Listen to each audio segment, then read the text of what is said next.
Today, for the first time, all 24 of our jurisdictions are in the red zone for case rates. As feared, the post-Thanksgiving coronavirus surge hits Maryland. Hello, I'm Denise Koch. And I'm Vic Carter. While Governor Hogan says Maryland is doing better than most states, all the key metrics are getting worse. So here's a look at the latest numbers. The state added more than 3,200 new cases in just the last 24 hours, with 49 deaths. Maryland has had 2,000 or more cases in 13 of the past 16 days, something we've never seen before mid-November.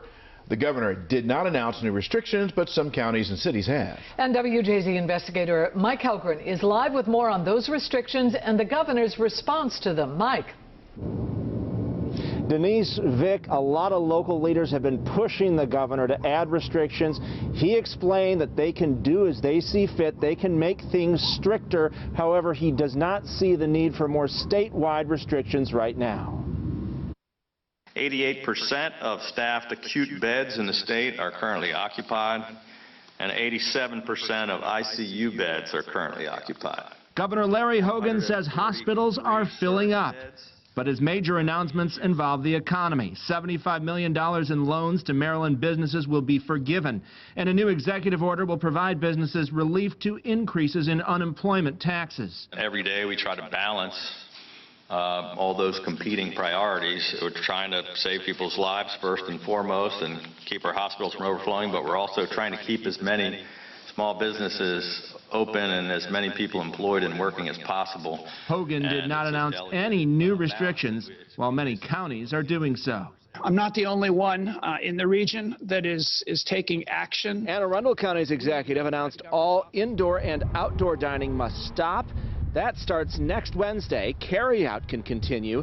The dining ban will last for 4 weeks. If our hospitals are doing fine and the hospitalization increases did not happen as projected, that will tell us something, and it's likely that we will then be back on the track to reopening. Anne Arundel joins Baltimore City with an indoor and outdoor dining ban. Prince George's County will ban indoor dining only, and Montgomery County's executive wants to do the same thing. The governor was very clear recently that local jurisdictions should do what they believe is necessary to push down the numbers.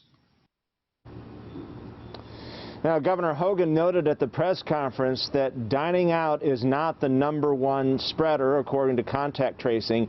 The #1 spreader is family gatherings. Reporting live, Mike Helgren, WJZ. Mike, thank you. Our live team coverage continues now with Ava Joy Burnett in Annapolis. She has reaction from business owners who will have to switch gears again. Ava Joy. Well, first it was Baltimore City, Vic. Now Anne Arundel County is following suit. Starting next week, Wednesday, all indoor and outdoor dining will not be allowed for at least 4 weeks. But the county executive also announced a multi-million-dollar plan to help keep some of these restaurants afloat in what could be one of the darkest winters. Main Street in Annapolis feels a little like Christmas. Chestnuts roasting on an open fire. But people here know some dark days are yet to come. So I think it's unfortunate to sort of point your finger at... Starting next week, Wednesday at 5, all indoor and outdoor dining in Anne Arundel County will have to stop. The only option will be carryout. We think it's unfortunate. We've eaten in a lot of restaurants inside and out, and we feel safe. Lisa Bolter owns Red Wine Bar. She knew this day was coming, but still disagrees with it. We're going to continue to be open for carryout. We'll do everything that we can to make sure that our staff is taken care of. The county executive says this move is necessary because research proves some outbreaks are traced back to restaurants and bars. He also announced some multi-million-dollar initiatives, including one program where restaurants will be paid to prepare meals for a food distribution program called Feed Anne Arundel. We still need more restaurants to join.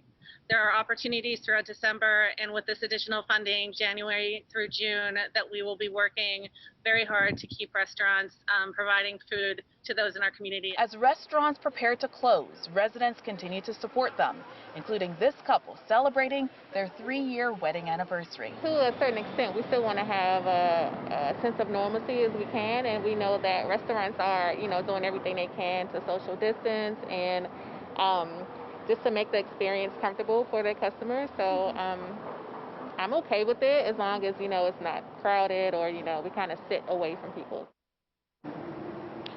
And coming up on WJZ at 5, retail stores will have to roll back their capacity, but not as drastically as those restaurants. We're going to speak with a pop-up shop owner across the street from that restaurant owner you heard from.